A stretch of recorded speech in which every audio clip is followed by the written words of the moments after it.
وَيُبَشِّرُ الْمُؤْمِنِينَ الَّذِينَ يَعْمَلُونَ الصَّالِحَاتِ أَنَّ لَهُمْ أَجْرًا كَبِيرًا۔ السلام علیکم ورحمۃ اللہ وبرکاتہ۔ محترم ناظرین، آج کی نشست میں آپ حضرات کا استقبال ہے۔ الحمدللہ کفا وسلام علی عبادہ الذین اصطفیٰ، اما بعد۔ آج کی نشست میں سورہ یوسف سورہ نمبر 12 میں آیت نمبر 21 سے آیت نمبر 35 تک 15 آیتیں ہیں۔ اعوذ باللہ من الشیطان الرجیم، بسم اللہ الرحمن الرحیم۔ وقال الذی اشتراہ من مصر لامرأته اکرمی مثواہ عسى ان ينفعنا او نتخذه ولدا وكذلك مكنا ليوسف في الارض ولنعلمه من تاویل الاحادیث واللہ غالب على امرہ ولكن اکثر الناس لا يعلمون۔ اور وہ شخص جس نے یوسف کو مصر میں خریدا تھا، اس نے اپنی بیوی سے کہا اس کی رہائش اچھی رکھ، امید ہے کہ یہ ہمیں نفع دے یا یہ کہ ہم اسے اپنا بیٹا بنا لیں۔ اور اسی طرح ہم نے یوسف کو زمین یعنی مصر میں جگہ دی تاکہ ہم اسے باتوں کی تعویل یعنی خوابوں کی تعبیر سکھائیں، اور اللہ اپنے ہر کام پر غالب ہے لیکن اکثر لوگ نہیں جانتے۔ وَلَمَّا بَلَغَ أَشُدَّهُ آتَيْنَاهُ حُكْمًا وَعِلْمًا وَكَذَلِكَ نَجْزِي الْمُحْسِنِينَ۔ اور جب یوسف اپنی جوانی کو پہنچے تو ہم نے اسے حکم اور علم دیا، اور اسی طرح ہم نیکی کرنے والوں کو جزا دیتے ہیں۔ وَرَاوَدَتْهُ الَّتِي هُوَ فِي بَيْتِهَا عَن نَفْسِهِ وَغَلَّقَتِ الْأَبْوَابَ وَقَالَتْ هَيْتَ لَكَ قَالَ مَعَاذَ اللَّهِ إِنَّهُ رَبِّي أَحْسَنَ مَثْوَايَ إِنَّهُ لَا يُفْلِحُ الظَّالِمُونَ۔ اور جس عورت کے گھر میں وہ یعنی یوسف علیہ السلام تھے، اس عورت نے اس کے جی سے پھسلایا اور دروازے بند کر دیے اور بولی لو آ جاؤ۔ یوسف نے کہا اللہ کی پناہ، وہ تو میرا آقا ہے، اس نے مجھے اچھا ٹھکانہ دیا، بے شک ظالم لوگ فلاح نہیں پاتے۔ وَلَقَدْ هَمَّتْ بِهِ وَهَمَّ بِهَا لَوْلَا أَن رَّأَىٰ بُرْهَانَ رَبِّهِ كَذَٰلِكَ لِنَصْرِفَ عَنْهُ السُّوءَ وَالْفَحْشَاءَ إِنَّهُ مِنْ عِبَادِنَا الْمُخْلَصِينَ۔ اور البتہ تحقیق اس عورت نے یوسف کا ارادہ کیا، اور وہ یوسف بھی اس کا ارادہ کر لیتے اگر وہ اپنے رب کی نشانی نہ دیکھ لیتے۔ اسی طرح ہوا تاکہ ہم اسے برائی اور بے حیائی کو پھیر دیں، بے شک وہ ہمارے خالص کیے ہوئے بندوں میں سے تھے۔ وَاسْتَبَقَ الْبَابَ وَقَدَّتْ قَمِيصَهُ مِن دُبُرٍ وَأَلْفَ يَا سَيِّدَهَا لَدَى الْبَابِ قَالَتْ مَا جَزَاءُ مَنْ أَرَادَ بِأَهْلِكَ سُوءًا إِلَّا أَنْ يُسْجَنَ أَوْ عَذَابٌ أَلِيمٌ۔ اور وہ دونوں دروازے کی طرف دوڑے، اور اس یعنی عورت نے اس یعنی یوسف کی قمیص پیچھے سے پھاڑ دی، اور دونوں نے اس کے خاوند کو دروازے کے پاس پایا تو وہ جھٹ سے بولی اس کی کیا سزا ہے جو تیری بیوی سے برائی کا ارادہ کرے، سوائے اس کے کہ اسے قید کیا جائے یا دردناک عذاب دیا جائے۔ قال هي راودتني عن نفسي وشهد شاهد من أهلها إن كان قميصه قد من قبل فصدقت وهو من الكاذبين۔ یوسف نے کہا اسی نے مجھے میرے جی سے پھسلایا، اور اس عورت کے خاوند میں سے ایک شاہد نے گواہی دی کہ اگر یوسف کی قمیص آگے سے پھٹی ہے تو وہ عورت سچی ہے، اور وہ یعنی یوسف جھوٹوں میں سے ہے۔ وَإِن كَانَ قَمِيصُهُ قُدَّ مِن دُبُرٍ فَكَذَبَتْ وَهُوَ مِنَ الصَّادِقِينَ۔ اور اگر اس یوسف کی قمیص پیچھے سے پھٹی ہے تو وہ عورت جھوٹی ہے، اور وہ یعنی یوسف سچے ہیں۔ فَلَمَّا رَأَىٰ قَمِيصَهُ قُدَّ مِن دُبُرٍ قَالَ إِنَّهُ مِن كَيْدِكُنَّ إِنَّ كَيْدَكُنَّ عَظِيمٌ۔ پھر جب اس عزیز مصر نے یوسف کی قمیص پیچھے سے پھٹی ہوئی دیکھی تو وہ کہنے لگا بے شک یہ تمہارے عورتوں کے مکر و فریب میں سے ہے، بے شک تمہارا مکر بہت بڑا خطرناک ہے۔ یوسف عارض عن ھذا واستغفری لذنبک انک کنت من الخاطئین۔ اے یوسف اس بات سے درگزر کر اور بیوی سے کہا تو اپنی گناہ کی بخشش مانگ، بے شک تو ہی خطا کار ہے۔ وقال نسوة في المدينة امرأة العزيز تراود فتاها عن نفسه قد شغفها حبا إنا لنراها في ضلال مبين۔ اور شہر میں عورتیں کہنے لگی کہ عزیز کی بیوی اپنے غلام کو اس کے جی سے پھسلاتی ہے، اس کے دل میں یوسف کی محبت گھر کر گئی ہے، بے شک ہم اسے کھلی گمراہی میں دیکھتی ہیں۔ فلما سمعت بمكرهن ارسلت إليهن وآتدت لهن متكئا وآتت كل واحدة منهن سكينا وقالت اخرج عليهن فلما رأينه أكبرنه وقطعن أيديهن وقلن حاش لله ما هذا بشرا إن هذا إلا ملك كريم۔ چنانچہ جب اس نے عورتوں کی مکر سنی تو اس نے ان کی طرف پیغام بھیجا اور ان کے لیے مسندیں تیار کی، اور اس نے ان میں سے ہر ایک عورت کو ایک چھری دی، پھر یوسف سے کہا ان کے سامنے نکلا۔ پھر جب انہوں نے اسے دیکھا تو انہوں نے اس کی شان کو بڑا خیال کیا اور اپنے ہاتھ کاٹ ڈالے اور بولی حاشا للہ، یہ بشر نہیں، یہ تو نہایت معزز فرشتہ ہے۔ قالت فذلکن الذی لمتننی فیہ ولقد راودتہ عن نفسہ فاستعصم ولئن لم یفعل ما آمرہ لیسجنن ولیکون من الصاغرین۔ اس نے کہا یہی تو ہے وہ شخص جس کے بارے میں تم مجھے ملامت کرتی تھیں، اور البتہ تحقیق میں نے ہی اسے اس کے جی سے پھسلایا تھا، لیکن اس نے خود کو بچا لیا، اور اگر اس نے وہ نہ کیا جو میں اس کو حکم دیتی ہوں تو اسے ضرور قید کیا جائے گا، اور یقیناً وہ بے عزت ہونے والوں میں سے ہوگا۔ قال رب السجن احب الی مما یدعوننی الیہ وإلا تصرف عنی کیدہن اصب الیہن واکن من الجاہلین۔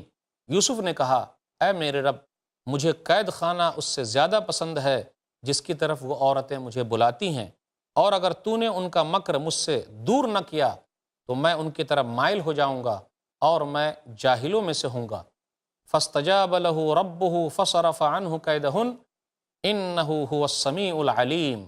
چنانچہ اس کے رب نے اس کی دعا قبول کر لی، پھر اس نے اس سے ان عورتوں کا مکر دور کر دیا، بے شک وہی خوب سننے والا، خوب جاننے والا ہے۔ ثم بدا لهم من بعد ما رأوا الآیات لیسجننہ حتی حین۔ پھر نشانیاں دیکھ لینے کے بعد ان لوگوں کو یہی سوجھا کہ وہ اس یعنی یوسف کو کچھ عرصے تک بہرحال قید رکھیں۔ ناظرین اکرام، ابھی آپ نے سورہ یوسف سورہ نمبر 12 میں آیت نمبر 21 سے آیت نمبر 35 تک 15 آیتیں سنی۔ اس میں تذکرہ ہوا کہ یوسف علیہ السلام عزیز مصر کے گھر میں ہیں، گھر سے لے کر جیل تک کا واقعہ ہے۔ آئیے اب اس کا ذرا خلاصہ اور مختصر سی تفسیر ہو جائے۔ یوسف علیہ السلام کو عزیز مصر نے خریدا اور اپنی بیوی سے کہا کہ دیکھو ان کا خیال رکھنا، آگے چل کے یہ ہم کو فائدہ پہنچائیں گے یا ہم اس کو اپنا لڑکا بنا لیں گے۔ عزیز مصر کی بیوی نے بہلایا پھسلایا، برائی کی طرف بلایا، لیکن یوسف علیہ السلام نے ان کی بات نہیں مانی۔ یوسف علیہ السلام آگے آگے بھاگے، وہ پیچھے پیچھے بھاگی اور پیچھے سے کرتے کو پھاڑ دیا۔ عزیز مصر نے اپنی بیوی سے کہا تو غلط ہے، تو توبہ استغفار کر، اور یوسف علیہ السلام سے کہا آپ درگزر سے کام لیجئے۔ عزیز مصر کی بیوی نے، شہر میں یہ بات پھیل گئی کہ عزیز مصر کی بیوی نے اپنے نوکر کے ساتھ ایسا کیا ہے۔ جب ان کو پتہ چلا عزیز مصر کی بیوی کو کہ لوگ میرے بارے میں ایسا کہہ رہے ہیں، عورتیں ایسا کہہ رہی ہے، تو ان عورتوں کو دعوت دی، بہترین مسندیں لگائی، اور تمام عورتوں کو بلانے کے بعد پھل وغیرہ بھی مسندوں پر رکھا گیا، اس کے بعد چاقو دیا، چھری دیا، تاکہ وہ پھل وغیرہ کو کاٹ کر کھا سکے۔ یوسف علیہ السلام کو وہاں سے گزارا تو ان عورتوں نے دیکھا تو کہا یہ تو بشر نہیں، کوئی فرشتہ ہی لگتا ہے، اور اپنے ہاتھ کاٹ ڈالے۔ یوسف علیہ السلام جیل کے اندر رہے، اور ان لوگوں نے بھی یہ سمجھا کہ یہ جیل کے اندر ہی رہیں کچھ دنوں کے لیے تو بہتر ہے۔ اب آئیے ذرا تفصیل کے ساتھ چلتے ہیں۔ یوسف علیہ السلام کی کتنی بڑی آزمائش ہو رہی ہے، اللہ تعالیٰ نے کس طریقے سے ان کو تسلی دی، اور وہ اللہ تعالیٰ کی تسلی سے آگے بڑھتے رہے۔ یوسف علیہ السلام گھر کے اندر ہیں، پھر اس کے بعد بھائیوں نے ان کو کنویں میں ڈال دیا۔ اب کنویں سے نکالے گئے تو مصر کے اندر بیچے گئے، عزیز مصر نے ان کو خریدا۔ پھر اس کے بعد کس طریقے سے وہ آگے چلتے ہیں اور جیل تک پہنچ جاتے ہیں۔ یہ ایک واقعہ سمجھنے کے لیے عبرت ہے، نوجوانوں کے لیے عبرت کا مقام ہے کہ اگر کوئی برائی کی طرف بلائے تو برائی نہیں کرنا ہے، بلکہ سیدھا کہہ دینا ہے معاذ اللہ، اللہ کی پناہ، میں یہ کام نہیں کر سکتا۔ 3 آدمی کافی ہوشیار گزرے ہیں جس کا تذکرہ ہے، ایک حدیث کے اندر آیا، مستدرک حاکم کتاب و معرفت الصحابہ، حدیث نمبر 4509، صحیح حدیث ہے یہ۔ عبداللہ بن مسعود رضی اللہ تعالیٰ عنہ کہتے ہیں ان افرس الناس ثلاثۃ، 3 آدمی بہت عقل مند ہیں۔ العزیز حین تفرس فی یوسف فقال لامرأتہ اکرمی مثواہ، ایک عزیز مصر جس نے یوسف علیہ السلام کے بارے میں عقل مندی کا مظاہرہ کیا اور اپنی بیوی سے کہا اس کو اچھا مقام دینا، اچھی طریقے سے ٹھہرا کے رکھنا۔ والمرأة التي رأت موسیٰ علیہ السلام فقالت لأبیہا یا ابت استأجرہ، ایک وہ عورت عقل مند ہے جس نے موسیٰ علیہ السلام کو دیکھا تو اپنے ابا سے کہا اے ابا ان کو آپ اپنے گھر مزدور رکھ لیجئے۔ تیسرے وہ ابو بکر حین استخلف عمر رضی اللہ عنہما، تیسرے ہوشیار ابو بکر صدیق رضی اللہ تعالیٰ عنہ، عقل مند ابو بکر صدیق رضی اللہ تعالیٰ عنہ کہ انہوں نے اپنے بعد عمر بن خطاب رضی اللہ تعالیٰ عنہ کو خلیفہ بنایا۔ تو یہ 3 آدمی بہت عقل مند اور ہوشیار گزرے ہیں۔ عزیز مصر جو مصر کا وزیر تھا، کہا جاتا ہے اس وقت مصر پر ریان بن ولید کی حکومت تھی، اور یہ عزیز مصر نے یوسف علیہ السلام کو خریدا تھا یہ وزیر خزانہ تھا۔ اب آگے ذکر ہے وَكَذَلِكَ مَكَّنَّا لِيُوسُفَ فِي الْأَرْضِ، اور اس طرح ہم نے یوسف علیہ السلام کو زمین میں مقام عطا کیا، یعنی ہم نے ٹھہرا دیا۔ تو یہاں زمین سے مراد مصر کی زمین ہے کہ اللہ تعالیٰ نے کس طریقے سے وہاں سے نکالا اور مصر کے اندر ان کا پاؤں جمایا۔ ناظرین اکرام، یہ سلسلہ چلتا رہے گا، تھوڑے سے وقفے کے لیے رکتے ہیں، بہترین قصہ ہے، کہیں جائیے گا نہیں۔ السلام علیکم ورحمۃ اللہ وبرکاتہ۔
فیس ٹو فیس بردر زید پٹیل کے ساتھ دیکھیے اسلام کے آئینے میں دنیاوی سوچ کا سچ، ہر جمعرات رات 8 بجے صرف i+TV پر، بہتر زندگی کے لیے۔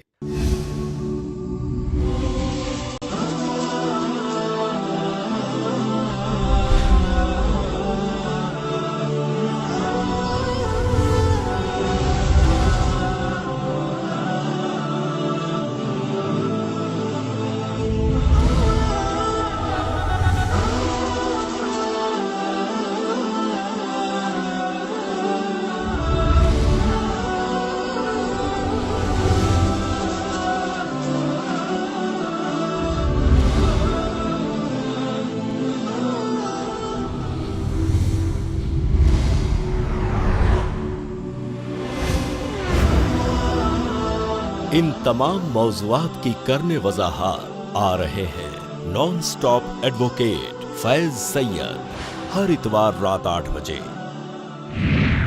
صرف i+TV پر، بہتر زندگی کے لیے۔ اپنے DTH اور کیبل آپریٹر سے آج ہی سمپرک کریں، فری ٹو ایئر۔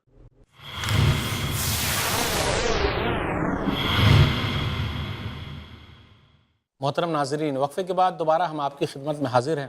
وقفے سے پہلے یوسف علیہ السلام کا تذکرہ چل رہا ہے کہ وہ عزیز مصر کے گھر کے اندر موجود ہیں۔ اب نیا امتحان شروع ہو گیا، وہاں بھی عزیز مصر کی بیوی نے بہلایا فسلایا، جس کا تذکرہ آیت نمبر 23 سے آیت نمبر 29 کے درمیان ہے۔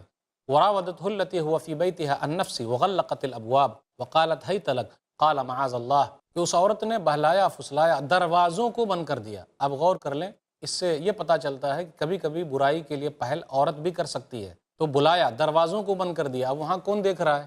آرام سے غلط کام کی طرف آ سکتے تھے، نوجوان ہیں، جوانی ہے، لیکن اس کے باوجود بھی یوسف علیہ السلام نے کہا کہ نہیں، اللہ کی پناہ، میں یہ کام نہیں کر سکتا، جس تھالی میں کھاتا ہوں اس میں چھید کروں، یہ کیسے ہو سکتا ہے؟ اس لیے بہترین نوکر وہ ہے جو ایماندار ہو، اللہ سے ڈرنے والا ہو۔ یوسف علیہ السلام کو اللہ تعالیٰ نے بڑی خوبصورتی دی تھی، آدھی خوبصورتی ان کو ملی ہے۔ ان کی امی بھی بڑی خوبصورت تھی۔ آئیے ذرا حدیث پر غور کریں۔ صحیح حدیث کے اندر آیا، صحیح مسلم کتاب الایمان کتاب نمبر 1 حدیث نمبر 162، نبی صلی اللہ علیہ وسلم فرماتے ہیں کہ میں جب معراج پر گیا تو نبیوں کے پاس سے میرا گزر ہوا، تو میں یوسف علیہ السلام کے پاس سے گزرا تو ان کو دیکھا، ان کو آدھی خوبصورتی ملی ہے، ان کی امی کو بھی خوبصورتی ملی ہے، جس کا تذکرہ ہے سلسلہ احادیث الصحیحہ میں حدیث نمبر 1481۔ اوتی یوسف و امہ شطر الحسن، یوسف علیہ السلام اور ان کی امی کو آدھی خوبصورتی ملی ہے۔ وَلَقَدْ ہَمَّتْ بِهِ وَهَمَّ بِهَا لَوْلَا أَن رَأَىٰ بُرْهَانَ رَبِّهِ، آگے کی آیت پر غور کریں۔ وَلَقَدْ ہَمَّتْ بِهِ وَهَمَّ بِهَا لَوْلَا أَن رَأَىٰ بُرْهَانَ رَبِّهِ، انہوں نے ارادہ کر لیا، وہ بھی ارادہ کر چکی تھی، ارادہ کر لیا۔ اب دیکھیے ایک چیز ہے ارادہ کرنا، لولا ان رأى برہان ربی، اگر وہ رب کی نشانی نہ دیکھتے، لفعل ما ہما، یہ محذوف ہے، تو وہ کر گزرتے جو انہوں نے ارادہ کیا، لفعل کر گزرتے، ما ہما جو انہوں نے ارادہ کیا۔ اب غور کر لیں، جب برائی کے لیے سامنے سے دعوت مل رہی ہو تو آدمی کو اگر بہلایا جا رہا ہو، پھسلایا جا رہا ہو، بھٹکایا جا رہا ہو تو دماغ بھٹک سکتا ہے، برائی کی طرف آدمی جا سکتا ہے، یہ ارادہ دل میں آ سکتا ہے۔ ارادہ آنا نبیوں کی عصمت کے خلاف نہیں ہے، انبیاء علیہ الصلاۃ والسلام معصوم عن الخطا ہیں، غلطیوں سے پاک ہیں، ان سے غلطیوں کا صدور نہیں ہو سکتا، لیکن ارادہ ہو سکتا ہے، ارادہ دل کے اندر آ سکتا ہے، لیکن اس پر عمل نہیں ہو سکتا۔ ارادہ جب ہوگا، ہیجان پیدا ہوگا، تکلیف ہوگی، جوانی ہے، سب کچھ ہے، اس کے باوجود روک لینا یہی عقل مندی ہے۔ اور آدمی جب بوڑھا ہو جاتا ہے، کسی کام کے لائق نہیں بچتا، پھر اگر برائی کو چھوڑتا ہے تو کمال کیا ہے؟ در جوانی توبہ کردن شیوائے پیغمبرست، جوانی میں توبہ کر لینا نبیوں والا کام ہے۔ یوسف علیہ الصلاۃ والسلام کی زندگی سے ہمیں یہ ملتا ہے۔ نوجوانوں کو چاہیے کہ اپنی جوانی ہی میں برائی کو چھوڑ دے، جو برائی میں مبتلا ہے۔ کر جوانی میں عبادت کاہلی اچھی نہیں، کر جوانی میں عبادت کاہلی اچھی نہیں، جب بڑھاپا آ گیا کچھ بات بن پڑتی نہیں، بوڑھے ہونے کے بعد کیا ہوگا؟ یوسف علیہ الصلاۃ والسلام کو برائی کی طرف دعوت مل رہی ہے تو انہوں نے یہ کہا کہ میں یہ کام نہیں کر سکتا۔ ایک حدیث پر غور کریں، صحیح مسلم کتاب الایمان کتاب نمبر 1 حدیث نمبر 128، ابو ہریرہ رضی اللہ تعالیٰ عنہ کہتے ہیں کہ رسول اللہ صلی اللہ علیہ وسلم نے ارشاد فرمایا، قال اللہ عز وجل اذ ہم عبدی بسیئۃ فلا تکتبوها علیہ فإن عملها فاکتبوها سیئۃ وإذا ہم بحسنۃ فلم يعملها فاکتبوها حسنۃ فإن عملها فاکتبوها عشرا۔ حدیث قدسی ہے، نبی صلی اللہ علیہ وسلم نے ارشاد فرمایا کہ اللہ تعالیٰ فرماتے ہیں، جب میرے بندے نے برائی کا ارادہ کیا تو تم لوگ اس کو مت لکھو، ہاں جب اس نے عمل کر لیا تو ایک برائی لکھو، اور میرے بندے نے جب نیکی کا ارادہ کیا تو اس پر ایک نیکی لکھ دو، یعنی صرف ارادہ کرنے پر، چاہنے پر ایک نیکی لکھ دو، اور اگر عمل کر لیا تو اس پر 10 نیکی لکھ دو۔ اب آگے غور کریں، دیکھتے ہیں یوسف علیہ الصلاۃ والسلام آگے آگے جا رہے ہیں، پیچھے سے یہ چلی، اور جیسے وہ بھاگتے جا رہے ہیں یہ بھی بھاگتے جا رہی ہے، اور پیچھے سے کرتا پکڑ لیا اور کرتے کو پھاڑ دیا۔ گیٹ پر جب پہنچے تو اس کا شوہر بھی مل گیا، گیٹ پر آ گیا، یوسف علیہ الصلاۃ والسلام ہیں، یہ عزیز مصر کی بیوی ہے اور عزیز مصر بھی سامنے کھڑا ہے، اب کیا ہوگا؟ تو وہ بھولی بن گئی۔ تو کبھی کبھی ایسا ہوتا، عورت جو ہے اپنے عیب کو چھپانے کے لیے اس طریقے کا کرتی ہے کہ لگتا ہے کہ بیچاری بہت بھولی ہے، لیکن کبھی کبھی آپ غور کیجئے گا، برائی میں کہیں نہ کہیں عورت کا بھی ہاتھ ہوتا ہے، لڑکی کا بھی ہاتھ ہوتا ہے، تو جو بھی مسائل پیدا ہو رہے ہیں وہاں کچھ نہ کچھ ہوتا ہے۔ لیکن یہاں بیچارے تو سیدھے سادے تھے، گھر کے اندر تھے، کیونکہ عزیز مصر نے ان کو لیا تھا، ان کو خریدا تھا، اور ایک نوکر کی حیثیت سے تھے، لیکن اس کے باوجود بھی انہوں نے کچھ نہیں کیا، گرچہ ان کی سٹھانی نے ان کو بلایا۔ ایک آدمی ایسا تھا، وَشَهِدَ شَاهِدٌ مِّنْ أَهْلِهَا، ایک گواہی دینے والے نے جو عورت ہی کے خاندان سے تھا، اہل سے تھا، اس نے یہ کہا کہ میں ایک بات کہتا ہوں۔ بولیے کیا بات ہے؟ اگر کرتا آگے سے پھٹا ہوا ہے تو اس کا مطلب یہ کہ وہ عورت سچی ہے، کرتا اگر پیچھے سے پھٹا ہوا ہے تو اس کا مطلب یہ کہ وہ عورت جھوٹی ہے، آگے سے پھٹا ہوا ہے تو اس کا مطلب یہ ہے کہ وہ اپنے آپ کو بچا رہی تھی اس لیے کرتے کو پھاڑ دیا، اور پیچھے سے پھٹے ہونے کا مطلب یہ ہے کہ وہ بھاگ رہے تھے تو وہ پیچھے سے ٹان رہی تھی، کرتا دیکھا گیا تو جی پیچھے سے پھٹا ہوا ہے۔ تو عزیز مصر نے اپنی بیوی کو بھی سمجھایا اور یوسف علیہ الصلاۃ والسلام سے کہا آپ چھوڑ دیجئے، عارض عن ھذا، اور اپنی بیوی سے کہا کہ تو نے غلطی کی ہے اور تو غلطی کرنے والوں میں سے ہے، اور اپنے گناہوں کی معافی مانگ لے، یہ تیرے لیے بہتر ہے۔ اب یہ بات پورے شہر کے اندر پھیل گئی، عزیز مصر کی بیوی کیسی ہے، وہ عورت کیسی ہے، اپنے نوکر پر فدا ہو گئی، قد شغفہا حبا، اس کی محبت دل میں جاں گزی ہو گئی، یہ ایک طرفہ محبت ہے، اس کی محبت دل کے اندر بیٹھ گئی، گھر کر گئی، لیکن فائدہ کیا ہے؟ اس کے بعد عزیز مصر کی بیوی نے ان عورتوں کو دعوت دی، جی ہمارے بارے میں ایسا پھیل گیا ہے، اب آئیے دیکھتے ہیں حقیقت کیا ہے۔ تمام عورتوں کو بلایا، کھانے کا میز سجایا، مسندیں سجائی گئی، تکیے لگائے گئے، بہترین کھانے رکھے گئے، پھل فروٹ وغیرہ بھی رکھے گئے۔ اس زمانے میں رہا ہوگا کہ پھل وغیرہ اگر رکھے جاتے ہیں تو اس کو آپ خود کاٹ کے کھائیے، اس لیے چاقو وغیرہ، چھری وغیرہ ہاتھ میں دے دی۔ عورتوں کو بلایا، تمام عورتیں جمع ہو گئی تو تو یوسف علیہ السلام سے کہا کہ اب آپ یہاں سے گزریے۔ یوسف علیہ السلام جب وہاں سے گزرے، پھر ان عورتوں نے یہ کہا ما ھذا بشرا ان ھذا الا ملک کریم، یہ بشر نہیں ہے، یہ تو کوئی فرشتہ ہے۔ یہ شروع سے چلا آ رہا ہے اور ہمیشہ سے رہا ہے کہ جب کوئی چیز آدمی دیکھتا ہے جو اس کے دماغ میں سمجھ میں نہ آئے، صحیح طریقے سے اس کا ادراک نہ کر سکے، اس کو سمجھ نہ سکے، تو تعبیر کر دیتا ہے یہ کوئی فرشتہ ہے۔ کسی کی خوبصورتی سے آدمی فدا ہو جاتا ہے، کسی کی خوبصورتی پر فدا ہو جاتا ہے، کسی کی کوئی چیز سے فدا ہو جاتا ہے، تو یہ سمجھ لیتا ہے کہ یہ الگ مخلوق ہے، یہ ان مخلوقوں میں سے نہیں ہے جو وہ خود مخلوق ہے۔ تو ناظرین کرام، غور کرنا ہے، عورتوں کو حقیقت کا پتہ چل گیا، قطعنا ایدیہن، تو ان لوگوں نے اپنے ہاتھ کاٹ ڈالے۔ کاٹنا تھا پھل فروٹ کو، تو اس کے بدلے اپنے ہاتھ کاٹ ڈالے۔ ہاتھ کو کاٹ لینے کا مطلب کیا ہے؟ اس کا مطلب یہ ہوا کہ چھری جو ہے وہ چل گئی ہوگی انگلی پر، پورے ہاتھ تھوڑا نہ کاٹ ڈالیں گے، لیکن ہاتھ کا لفظ استعمال ہوا ہے تو اس سے مراد ہے کوئی انگلی کٹ گئی ہوگی۔ تو پھل کو کاٹنا چاہیے تھا، تو دیکھنے کے بعد یوسف علیہ السلام کو چاقو جو ہے کہیں اور چل گئی، یا اس کا نقصان ہوا۔ پھر اس کے بعد ان عورتوں نے مان لیا جو دل اٹکا ہوا ہے یوسف علیہ السلام پر، یوں ہی نہیں اٹکا ہوا ہے، یہ واقعی اس لائق ہیں کہ دل جو ہے وہ کھنچا ہے۔ تو آدمی جو ہے ظاہری طور پر کسی پر فدا ہو جاتا ہے۔ تو غور کیجئے، آدمی تین طریقے سے فدا ہوتا ہے کسی پر، کسی کے اچھے اخلاق سے فدا ہو جاتا ہے، کسی کی خوبصورتی سے فدا ہو جاتا ہے، یا کسی کے احسان سے فدا ہو جاتا ہے کہ ہاں فلانے نے مجھ پر احسان کیا ہے، میں اس پر فدا ہوں، میں اس کا شیدائی ہوں، اس کی خوبصورتی بڑی اچھی لگتی ہے، اس کے بولنے کا انداز بہت اچھا ہے، اس لیے میں اس پر فدا ہوں۔ کچھ لوگ یہ بھی بولتے ہیں بھائی اس کی آنکھ بڑی اچھی ہے، اس کے ناک بڑے اچھے ہیں، اس کے چہرے بڑے اچھے ہیں، تو اس سے محبت کرنے لگتا ہے۔ نبی صلی اللہ علیہ وسلم کے اندر تمام خوبیاں موجود ہیں، نبی صلی اللہ علیہ وسلم بڑے خوبصورت ہیں، نبی صلی اللہ علیہ وسلم کا احسان ہے، پھر نبی صلی اللہ علیہ وسلم نے لوگوں کو بہت ساری باتیں بتائی ہے جس سے لوگوں کا فائدہ ہوا ہے اور پوری نو انسانیت کا فائدہ ہوا ہے۔ جو بھی نوجوان برائی کا ارادہ نہیں کرے گا، یعنی برائی کے لیے موقع مل رہا ہے اور برائی نہیں کرے گا، تو اس کا بڑا فائدہ ہے۔ کل قیامت کے دن اللہ تعالیٰ 7 لوگوں کو اپنے سایہ میں جگہ دے گا۔ ایک حدیث پہ غور کر لیں، صحیح بخاری کتاب الحدود کتاب نمبر 86 باب نمبر 19 باب فضل من ترک الفواحش، حدیث نمبر 6806۔ ابو ہریرہ رضی اللہ تعالیٰ عنہ کہتے ہیں کہ نبی صلی اللہ علیہ وسلم نے ارشاد فرمایا، سبعۃ یظلھم اللہ یوم القیامۃ فی ظلہ یوم لا ظل الا ظلہ، امام عادل وشاب نشأ فی عبادۃ اللہ۔ 7 ایسے خوش نصیب لوگ ہیں کہ اللہ اپنے سایہ میں جگہ دے گا، وہاں اللہ کے علاوہ کسی کا سایہ نہ ہوگا۔ 7 لوگوں میں سے کون ہے؟ امام عادل، انصاف کرنے والا امام، وشاب نشأ فی عبادۃ اللہ، وہ نوجوان جس نے اپنی جوانی کو اللہ کی عبادت میں لگا دیا۔